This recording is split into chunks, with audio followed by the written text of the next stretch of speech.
modifying master pages and document pages.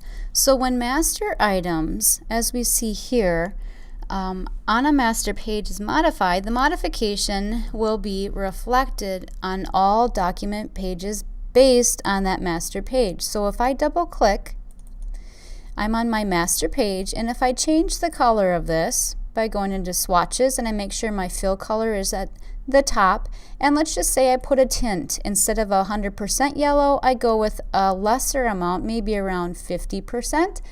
Notice that if I tuck that back away, all of my A master pages that have that applied to it will also be changed. So master pages are designed to allow these layout options for basic elements that will be used repeatedly throughout the document.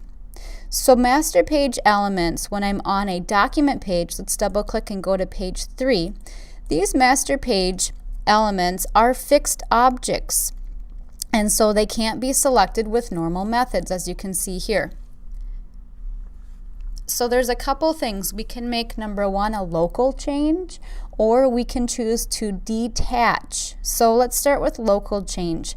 This maintains the status with the master page, so the updates will still occur, but I'm able to override a master item. So the quick keys, or maybe what you would think of as the fastest way to do that, is to hold down your shift key with the control key and click on that item. We call it a master item. Even though we're on page 3, now we've been able to override that master item, and now I can change it. So on this page, if I would go to swatches, and let's bump this back up to 100%, I'm able to change the object and override that master item.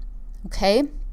If I wanted to override all master items on a targeted page, I would select that page. Let's go to page 5 here. I'm going to select the page here in the Pages panel, then go to my Pages panel options menu, and there's an option here to override all master page items. Okay? And so if I click that, what this now allows me to do is select, and there actually are a couple text boxes in this one as well. So I'm able to select everything, which is really kind of nice. Now I can detach. Now before I go on to detach, the local changes, notice, still have an A indicating that the A master is still applied to them. Let's travel down to page 11. So I'm going to double click on page 11 here. And now if I want to detach, that means that I no longer want a master item to be affected by updates made to the associated master pages. So I literally am detaching it so that it's not going to be connected anymore at all. So I'm going to select and I'm going to go to my menu here, my Pages panel options menu, and I'm going to select master pages right here. And you know what I need to do first?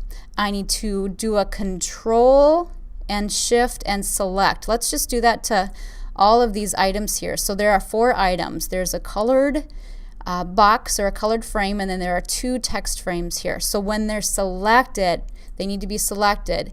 Then I'm going to go to my Pages panel options menu here, go down to master pages, and instead of overriding, I'm going to go here and I'm going to detach the selections from the master. Okay, so now those will no longer be connected at all. All right, so that's how I can detach it. And now if I wanted to, I could apply a none to it, and you see those items will still be there because I've literally taken them off. Kind of a copy and paste, you could almost think of it that way. So that's the 2 ways. I can do a local change so that I'm still connected to that master, or I can detach and then remove the master altogether. 2 ways that I can have control over my master items on a document page.